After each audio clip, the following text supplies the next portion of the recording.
지난 시간에는 케어뱅크의 필요성과 케어뱅크 사업에 대해 구체적으로 알아보았습니다.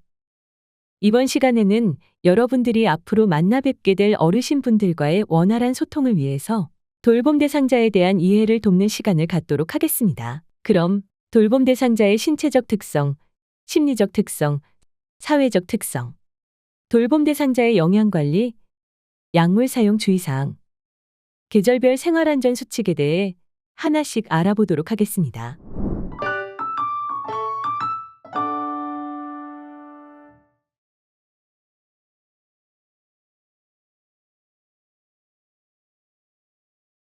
인간은 누구나 나이가 들면서 신체, 세포, 조직 등 전체적인 기능이 저하되는 과정을 거치게 되는데 이를 노화 과정이라고 합니다. 그리고 이렇게 노화가 진행되어 일정 수준 이하의 신체적, 심리적, 사회적 능력에 이르거나 기능이 감소된 사람을 노인이라고 합니다. 노화 과정은 신체적 변화에 따라 심리적 변화도 함께 나타나며 이에 따라 사회적 역할도 변화됩니다. 인간의 노화는 누구나 겪는 자연적인 현상이고 개인의 생활 양식에 따라 다른 양상으로 나타날 수 있지만 신체적, 심리적, 사회적 측면에서 일부 공통적인 특성이 있습니다. 돌봄 봉사자는 이러한 공통적인 특성에 대해 충분히 이해를 한 후 돌봄 활동에 참여하는 것이 필요합니다. 따라서 이번 시간에는 여러분들이 앞으로 뵙게 될 어르신분들과의 원활한 소통을 위해서 돌봄 대상자 분들의 특성에 대해 살펴보는 시간을 갖도록 하겠습니다.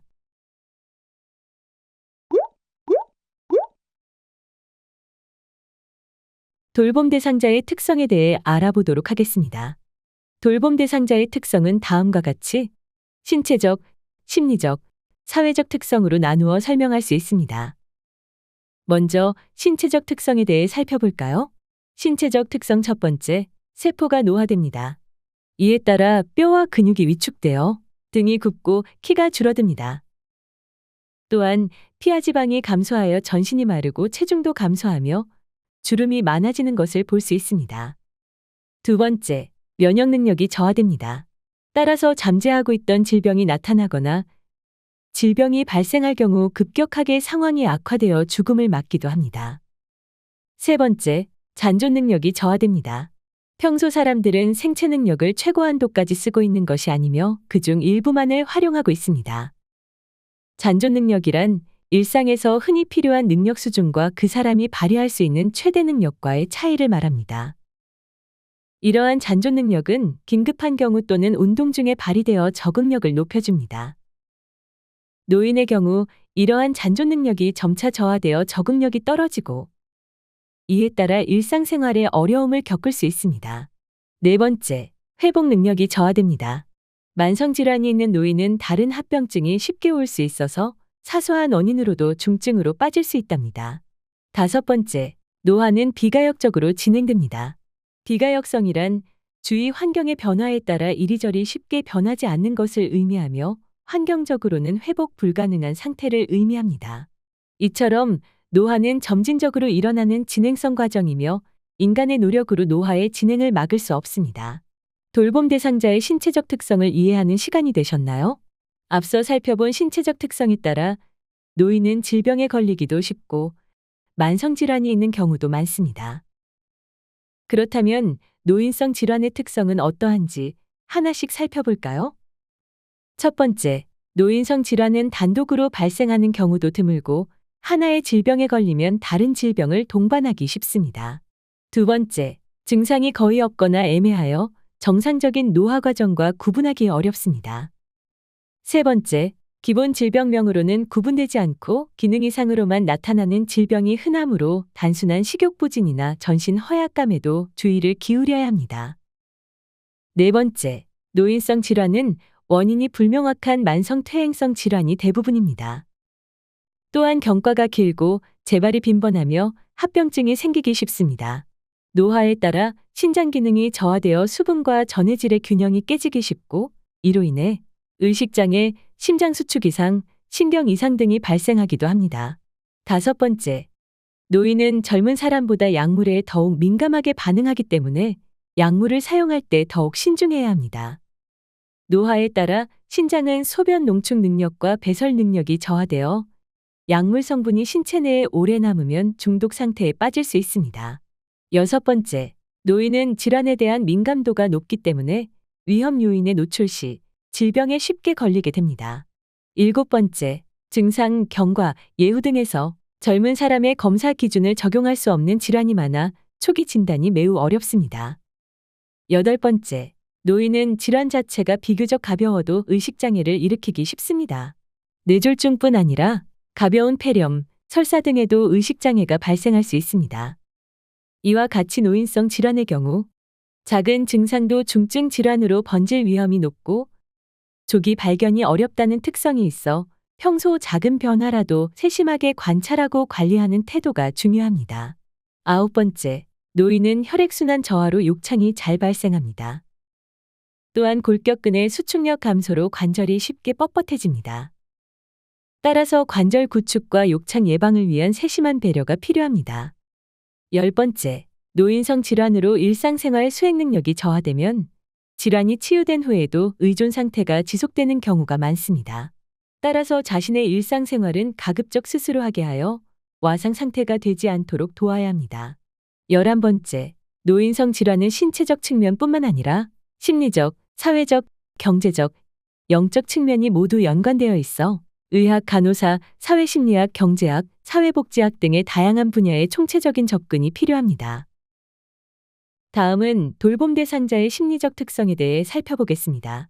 돌봄 대상자의 심리적 특성 첫 번째, 내향성이 증가합니다. 청장년기에는 심적 에너지가 바깥 사회생활로 향해 있다가 노년기에 접어들면서 내면으로 향하기 때문에 내향성이 나타나는데요.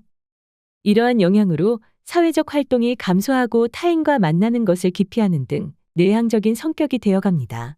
두 번째, 조심성이 증가합니다. 조심성이 증가하는 원인에는 여러 가지가 있는데 일의 결과를 중시하기 때문에 조심스럽게 행동한다는 의견과 시청각 및 지각 능력이 감퇴하고 자신감이 감퇴하기 때문에 조심성이 증가한다는 의견이 있습니다.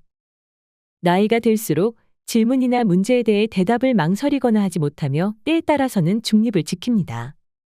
또한 결단이나 행동이 느려지고 매사에 신중해지는 모습을 볼 수 있습니다. 이러한 행동은 조심성이 증가하면서 나타날 수 있는 행동임을 기억해 주세요. 세 번째, 경직성이 증가합니다. 노인은 자신에게 익숙한 습관적 태도와 방법을 고수하며 융통성이 없어지고 새로운 변화를 싫어하며 도전적인 일을 꺼리는 경향이 있어서 새로운 기구를 사용하거나 새로운 방식으로 일을 처리하는 데에 저항을 하기도 합니다. 이로 인해 새로운 것에 대한 학습 능력과 문제 해결 능력이 저하되는 것이 일반적입니다. 네 번째, 우울증 경향이 증가합니다. 신체 질병, 배우자 사망, 경제 사정 악화, 사회로부터의 고립, 일상생활에 대한 통제력 약화, 과거에 대한 회상의 증가로 인하여 우울 성향이 증가합니다. 또한 우울증에 빠진 노인은 불면증, 식욕부진, 체중 감소 등과 같은 신체적인 증상을 호소하고 기억력이 저하되고 흥미와 의욕을 상실하는 등의 심리적 증상을 겪게 됩니다. 또한 주변 사람들에게 적대적으로 대하거나 타인을 비난하는 등의 행동을 보이기도 합니다. 다섯 번째, 자신의 생에 대한 회상의 경향이 강해집니다. 자신이 지나온 일생의 여러 요인들, 즉 가족 구성, 신체적 조건, 결혼, 취업, 직장생활, 부부생활, 성생활, 성역할 등을 떠올려 보게 됩니다. 과거의 인생을 회상하여 남은 시간에 지금까지 해결하지 못한 것을 찾아서 새로운 해결을 시도하고 새로운 인생의 의미를 발견하려 합니다. 이처럼 지난 생에 대한 회상은 응어리졌던 감정을 해소하고 실패와 좌절에 담담해져 자아 통합을 가능하게 하고 다가오는 죽음을 평온한 마음으로 맞을 수 있게 합니다. 여섯 번째, 오랫동안 자신이 사용해 오던 친근한 사물에 대한 애착심이 증가합니다. 애착은 지나온 과거를 회상하거나 마음의 안락을 찾는 데 도움을 줍니다. 친근한 사물에 애착을 보이는 이유는 자기 자신과 주변이 변하지 않고 유지되고 있다는 안도감, 정서적 안정감을 느끼고 세월의 흐름 속에서 자기 정체감을 유지하려는 것입니다. 일곱 번째, 의존성이 증가합니다. 노화가 진행됨에 따라 임금 노동자로서의 역할을 상실하여 경제적으로 의존하게 됩니다. 또한 신체적 기능이 저하되면서 신체적 의존하게 되며 중추신경 조직이 퇴화됨으로 인해 정신적으로도 의존하게 됩니다. 특히 중요한 사람을 상실하게 되면서 사회적, 심리적, 정서적으로 다른 사람에게 더 의존하게 됩니다. 8번째, 유산을 남기려는 경향이 있습니다. 노인은 죽음의 필연성을 인식하고 생명이 유한하다는 것을 자각하면서 자신이 이 세상에 다녀갔다는 흔적을 후세에 남기고자 합니다. 자신이 가치 있는 삶을 살았다는 것을 인정받고자 하며 이러한 생각으로 노인들은 혈육, 물질적 재산, 창조적 업적, 전통과 가치 등을 남기려는 성향이 강해집니다. 마지막으로 돌봄 대상자의 사회적 특성에는 어떤 내용들이 있는지 알아볼까요? 노인이 되면 사회적 역할이 변화됩니다. 사회적 역할은 개인이 사회에 참여하고 가치를 인정받으며 자기 정체성을 유지하는 기반이 됩니다. 역할 변화를 편안하게 기꺼이 받아들이는 사람도 있지만 해오던 역할을 갑작스럽게 상실한 경우 위기를 경험하기도 합니다. 이때 새로운 기술과 적응 방식을 사용해야 하는 역할 변화는 스트레스를 초래하기도 합니다.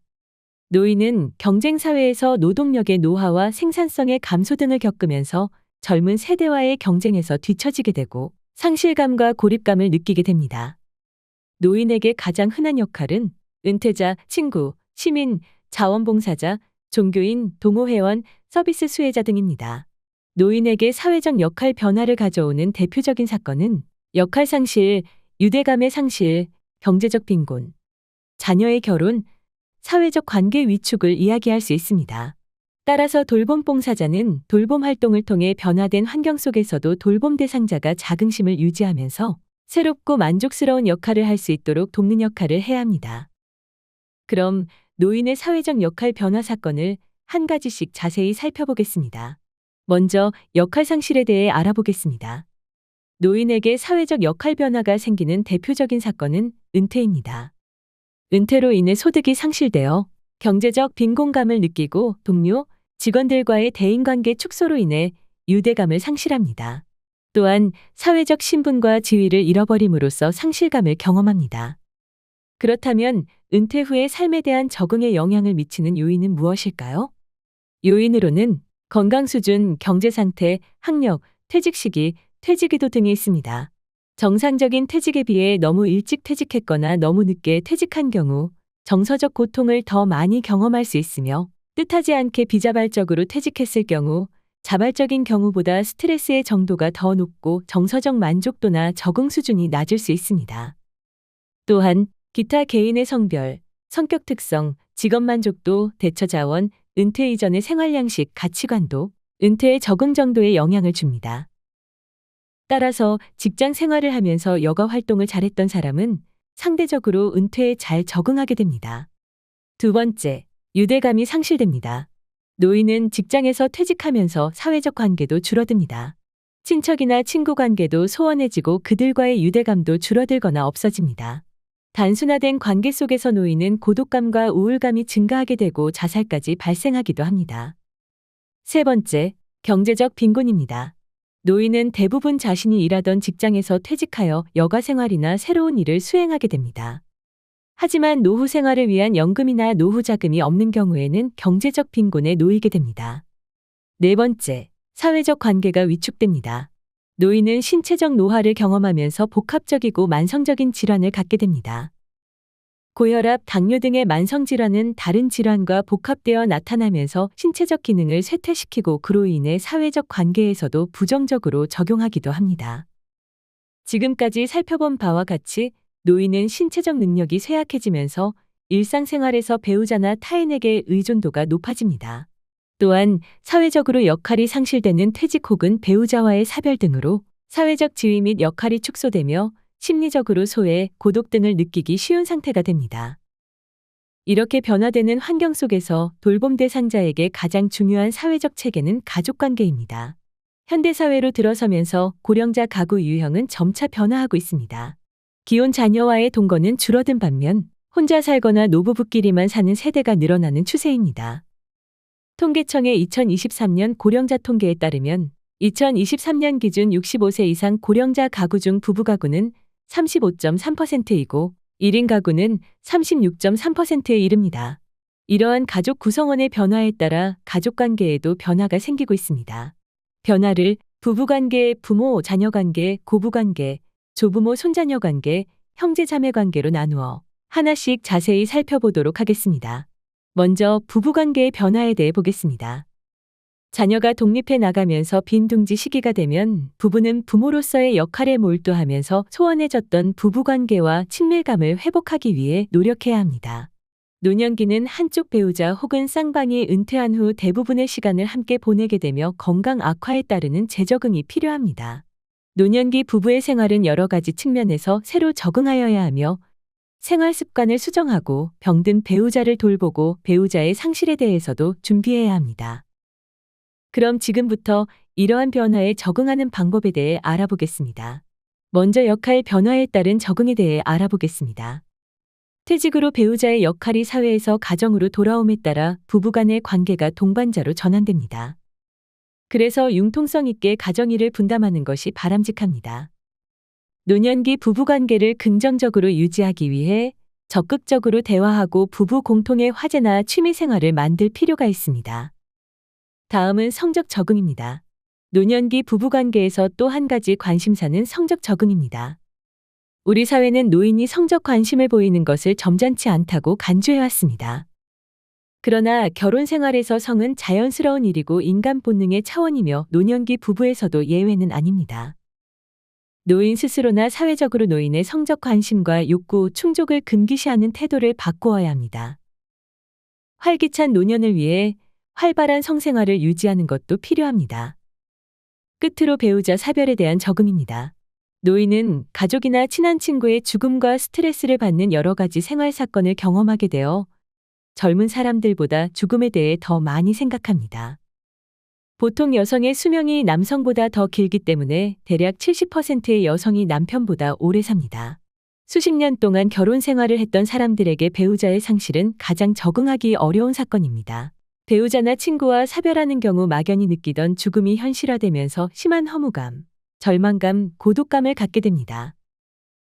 따라서 노인이 혼자 된 삶에 잘 적응하기 위해서는 가족이나 자녀의 지지, 자아 존중감 향상 등이 필요합니다. 두 번째, 부모, 자녀 관계 변화에 대해 살펴보겠습니다. 부모는 양육기 동안 자녀에게 많이 희생하고 투자하지만 자녀의 결혼으로 부부만 남게 되면서 빈둥지중후군을 겪게 됩니다. 빈둥지중후군은 자녀가 독립하여 집을 떠난 뒤에 부모가 경험하게 되는 슬픔, 외로움과 상실감을 의미합니다. 이 시기 부부는 노후에 대한 초조함과 불안감을 갖게 되며 말년에는 자녀가 자신의 울타리가 되어 주기를 바랍니다. 그러나 핵가족화가 진행되면서 자녀가 직접 노인 부모를 봉양하는 일이 점점 사라지고 있습니다. 최근에 부모와의 동거가 실질적으로 어려워지면서 부모가 근거리에 살면서 자녀의 부양을 받는 수정확대 가족이 나타나고 있습니다. 부모와 따로 살지만 빈번히 상호작용하면서 각자의 사생활을 지킬 수 있다는 장점이 있지만 노인 대부분의 상호작용은 배우자 중심이며 배우자가 없는 경우에는 형제자매나 조카 등 기타 친지에게 의존하기도 합니다. 최근에 부모의 생활비는 아들, 딸 등의 자녀가 제공하는 비율은 줄고 부모 스스로 해결하는 비율은 증가하는 추세라고 합니다. 세 번째, 고부장서 관계 변화에 대해서 알아보겠습니다. 현대사회에서는 자녀 세대의 독립으로 예전과는 달리 자녀와의 갈등이 심각하게 나타나지는 않지만 가치관과 세대 차이로 인해 여전히 고부 갈등이 존재하며 장모와 사위 간의 장서 갈등도 늘어나고 있습니다. 며느리와 시어머니, 사위와 장모 등 가정을 이룬 자녀들과의 역할 관계의 재정립과 가치관 공유 등을 통해 바람직한 관계를 유지하도록 노력해야 합니다. 노인은 가정을 이룬 자녀에게 의존하기보다는 자신의 삶을 활기차게 살아가실 수 있도록 해야 합니다. 또 다른 가족관계, 조부모, 손자녀 관계 변화입니다.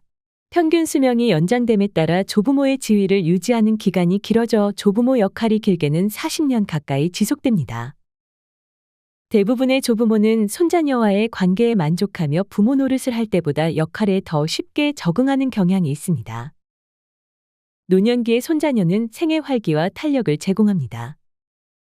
노인은 부모 역할을 상실하는 탈부모 시기에 생겨난 손자녀에게 아낌없는 사랑을 쏟을 수 있으며 이러한 사랑은 손자녀의 긍정적인 자아를 발달시키는 데 기여하고 손자녀를 통해 여생 동안 많은 만족감을 느끼게 됩니다. 다섯 번째, 형제자매 관계의 변화입니다.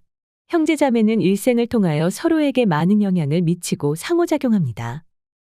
일반적으로 노년기에 이르면 과거에 존재했던 경쟁심이나 갈등이 수용되고 상호이해와 동조성이 강화되는 경향을 보입니다.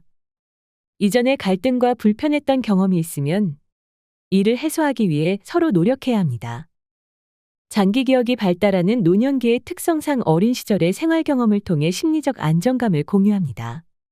특히 배우자나 자녀 등에 의한 지원이 충분하지 못할 때 형제자매는 중요한 사회적 지지 자원이 될 수 있습니다. 이렇게 지금까지 돌봄 대상자의 신체적, 정신적, 사회적 특성에 대해 알아보았습니다.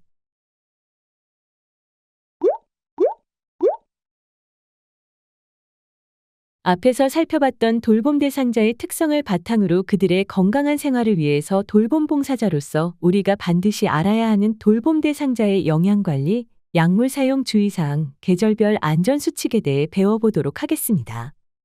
먼저 돌봄 대상자의 영양관리에 대해 알아보겠습니다. 건강의 제일 우선인 식사 부분인데요.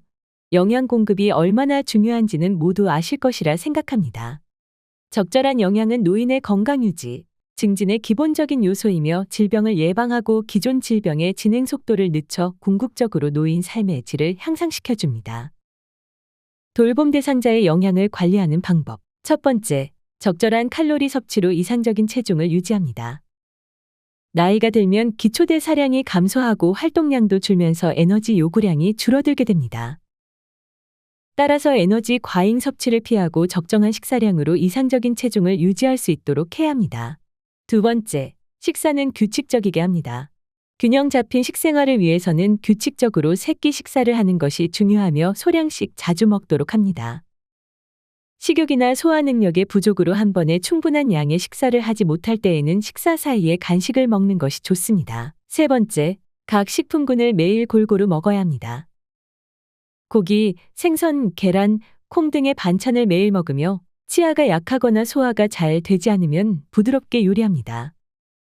김치를 제외한 채소를 끼니마다 먹고 쌈채소를 먹을 때는 쌈장을 적게, 채소를 무칠 때는 소금을 적게 사용합니다.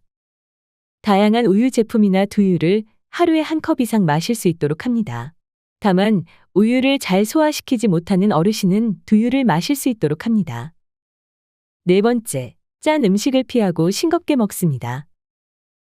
노인기에는 미각이 둔해져서 짜게 먹기 쉬우므로 싱겁게 먹도록 노력해야 하며 국과 찌개의 국물은 조금만 먹고 건더기 위주로 먹습니다. 특히 고혈압, 심장병 예방을 위해서는 염분 섭취를 줄이는 것이 중요합니다. 다섯 번째, 안전한 식사를 할 수 있도록 합니다. 냉장고 안에 식품을 주기적으로 점검하고 상한 경우 빨리 폐기합니다. 평소 균형 잡힌 식사를 하는 것이 중요하며 식이보충제를 이용할 때는 전문가와 상담하는 것이 좋습니다. 여섯 번째, 물은 많이 마시고 술은 적게 마십니다. 나이가 들수록 갈증을 잘 느끼지 못하기 때문에 목이 마르지 않더라도 물을 자주 마셔 수시로 수분을 충분히 섭취합니다. 술은 열량만 높고 다른 필수 영양소는 없으며 술을 많이 마시면 심장질환 등의 위험을 높임으로 되도록 술은 마시지 않습니다. 일곱 번째, 탄 음식을 피합니다. 쇠고기, 돼지고기 같은 육류를 그릴이나 숯불에 구워 먹을 경우 고기가 탈 가능성이 높아 암 발생 위험이 높습니다. 붉은 고기와 육가공품은 대장암 및 직장암을 유발할 수 있으며 햄소시지 등 육가공품에 사용되는 아질산염은 접촉하는 부위 즉 식도암, 위암, 간암, 폐암에 직접적으로 암을 유발합니다. 따라서 육가공품을 통한 아질산염의 섭취를 줄여야 합니다. 어르신들의 건강에 이상 신호가 왔다면 식사를 잘 하시는지 먼저 체크해야 합니다. 노화를 지연하고 만성 질환의 발생을 예방한다면 누구나 꿈꾸는 건강한 삶을 누릴 수 있습니다. 노화 예방에서 무엇보다 중요한 것은 바른 식생활 관리와 규칙적인 운동임을 기억하세요. 다음으로 돌봄 대상자의 약물 사용 주의사항에 대해 알아보겠습니다. 약물은 질병을 치료하며 증상 완화에 매우 중요하지만 잘못된 약물 복용은 노인에게 심각한 피해를 줄 수 있으므로 주의가 필요합니다. 약물 사용 시 어떤 주의사항들이 있는지 살펴볼까요? 첫 번째, 복용하던 약을 의사의 처방 없이 중단하면 안 됩니다. 증상이 좋아졌다고 해도 복용하던 약을 중단하려면 먼저 의사와 상담해야 합니다. 처방을 무시하고 임의로 조절하여 정해진 양보다 적게 복용하거나 많이 복용해서는 안 됩니다. 두 번째, 약물 복용 시 가장 유의해야 할 점은 바로 효능인데요. 약을 술과 함께 먹으면 효과가 떨어지거나 부작용이 있을 수 있으니 반드시 미지근한 물 등과 함께 섭취할 수 있도록 합니다. 세 번째, 증상이 비슷하다고 해서 다른 사람에게 처방된 약을 먹거나 자기 약을 남에게 주면 안 됩니다. 네 번째, 가급적 단골 병원과 약국을 지정하여 다니는 것이 좋습니다. 다른 병원이나 약국을 방문할 경우 처방전을 보관하였다가 제시하여 약물의 효능 중복이나 부작용을 막아야 하며 치료 전에 복용 중인 약물과 약물 알레르기에 대하여 반드시 알립니다. 다섯 번째, 진료 후 이전 처방약을 이어서 복용하지 않습니다. 질병 상태에 맞추어 약을 조절했을 가능성이 높으므로 반드시 가장 최근의 처방약을 복용해야 합니다. 이전 처방약이 많이 남은 경우 복용할 수 있는지 의사에게 확인받아야 부작용을 줄일 수 있습니다. 여섯 번째, 약 복용 시간을 준수해야 합니다. 정확한 약 복용 시간은 의사에게 문의하도록 하며 참고로 약물의 종류별 복용 시간은 다음과 같습니다. 식후에는 위장장애를 줄이는 대부분의 약제를 복용하며 식전에는 일부 당뇨약, 위장관 운동조절제, 갑상선 호르몬제를 복용합니다. 식사 중 또는 식사 직후에는 칼슘제, 철분제를 복용합니다. 일곱 번째, 약이 쓰다고 다른 것과 함께 복용하면 안 됩니다. 우유, 녹차, 커피 등 카페인 음료와 함께 복용하면 약의 흡수가 방해되므로 미지근한 물 한 컵과 함께 복용하는 것이 좋으며 약을 자몽 주스와 함께 복용하면 고혈압, 고지혈증의 부작용이 증가하니 주의하세요. 여덟 번째, 약 삼키는 것이 힘들다고 쪼개서 복용하면 안 됩니다. 분할선이 있는 약만 쪼개서 복용할 수 있으며 분할, 분쇄 불가한 약제는 장용 코팅제 약효 저하, 서방제 부작용 증가 등입니다. 삼키기 힘든 대상자의 약이 분할, 분쇄할 수 없는 약이라면 처방을 변경해달라고 요청해야 합니다. 아홉 번째, 약 복용을 잊어버렸다고 그 다음 복용 시간에 2배로 복용하면 안 됩니다. 약 복용 시간을 놓쳤다면 생각난 즉시 복용하고 다음 복용 시간에 가까워진 때는 다음 복용 시간에 복용합니다. 절대로 2배 용량을 복용해서는 안 됩니다. 열 번째, 건강기능식품도 의약품은 아니지만 의사, 약사와 충분히 상의한 후 복용합니다. 건강기능식품은 복용약과 상호작용이 있으므로 복용 전에 주의사항을 확인하고 적당량만 복용합니다. 마지막으로 계절별 생활안전 수칙에 대해 알아보겠습니다. 여름과 겨울로 나누어 알아보겠습니다. 먼저 여름 안전수칙을 알아보겠습니다. 폭염특보 발령 기간에는 사망자가 증가하는데 이들 중 65세 이상 노인이 과반수입니다. 무더위가 기승을 부릴 때는 기본적인 안전수칙 이행만으로도 폭염으로 인한 사망을 줄일 수 있습니다. 폭염에 따른 문제와 폭염 대응 안전수칙에 대해 살펴보고 안전수칙을 잘 이행하도록 합니다. 폭염에 따른 문제를 보면 노인은 땀샘의 감소로 땀 배출량이 적어 체온 조절이나 탈수 감지 능력이 저하되는 경우가 많습니다. 특히 만성질환을 가진 경우 무더위로 건강 문제가 더 악화될 수 있습니다. 그렇다면 폭염 대응 안전수칙에는 무엇이 있는지 살펴볼까요? 첫 번째, 가급적 야외 활동이나 야외 작업을 자제합니다. 특히 한낮에는 외출이나 논밭일, 비닐하우스 작업 등을 삼가고 부득이 외출할 때는 헐렁한 옷차림에 챙이 넓은 모자와 물을 휴대합니다. 두 번째, 현기증, 메스꺼움, 두통, 근육 경련 등이 있을 때는 시원한 장소에서 쉬고 시원한 물이나 음료를 천천히 마십니다. 세 번째, 식사는 가볍게 하고 물은 평소보다 자주 마십니다. 네 번째, 선풍기는 환기가 잘 되는 상태에서 사용하고 커튼 등으로 햇빛을 가립니다. 다음은 겨울 안전수칙에 대해 알아보겠습니다. 겨울은 기온이 급강하할 때는 뇌졸중과 낙상으로 인한 골절을 예방해야 합니다. 특히 뇌졸중은 우리나라 노인의 사망 원인 1위이고 겨울철에 뇌졸중 사망자의 수가 증가하므로 더욱 주의가 필요합니다. 그렇다면 뇌졸중 예방 안전수칙과 골절 예방 안전수칙에는 무엇이 있는지 살펴볼까요? 먼저 뇌졸중 예방 안전수칙을 살펴보면 첫 번째, 고혈압 등 뇌졸중의 선행질환을 철저히 관리합니다. 두 번째, 실외 운동을 삼가고 실내 운동을 하는 것이 좋습니다. 세 번째, 새벽보다는 낮 시간에 운동하며 운동 시 준비 운동과 마무리 운동을 평소보다 충분히 합니다. 네 번째, 술을 많이 마신 다음 날 아침에는 가급적 외출을 삼갑니다. 5번째, 따뜻한 곳에 있다가 갑자기 찬 곳으로 나가지 말아야 합니다. 따뜻한 곳에서 찬 곳으로 나갈 때는 양말과 신발, 장갑, 방한복, 방한모자, 마스크, 목도리 등을 착용해 몸을 따뜻하게 한 후 나가야 합니다. 다음은 골절 예방 안전수칙을 살펴보겠습니다. 첫 번째, 눈이나 비가 오는 날에는 가급적 외출을 삼가는 것도 빙판길 낙상사고를 예방하는 하나의 좋은 방법입니다. 또한 손을 주머니에 넣고 걷지 않습니다. 주머니에 손을 넣고 걷다가 넘어져 사고를 당하는 경우가 많습니다.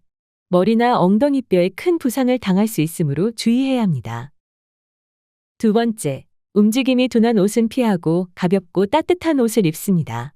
두꺼운 옷은 관절 운동을 방해하고 몸의 유연성을 낮추기 때문에 빙판길에서 넘어지는 사고가 더 발생시킬 수 있습니다. 따라서 두꺼운 옷보다는 얇은 옷을 여러 겹 입어서 활동성을 높이는 것이 좋습니다. 세 번째, 평소에 가벼운 근력 강화 운동을 하도록 합니다. 운동을 통하여 뼈 주변에 있는 근력으로 골절을 방지하고 더욱 건강하고 튼튼한 신체를 만들 수 있습니다. 노인성 골절 우려가 있어 조금씩 다칠 수도 있지만 넘어지더라도 부상 없이 충분히 사전에 위험을 예방할 수 있습니다.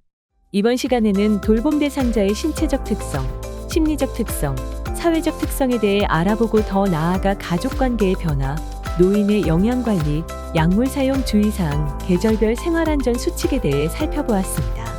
돌봄 대상자는 노화의 과정 속에서 많은 변화를 겪고 있습니다.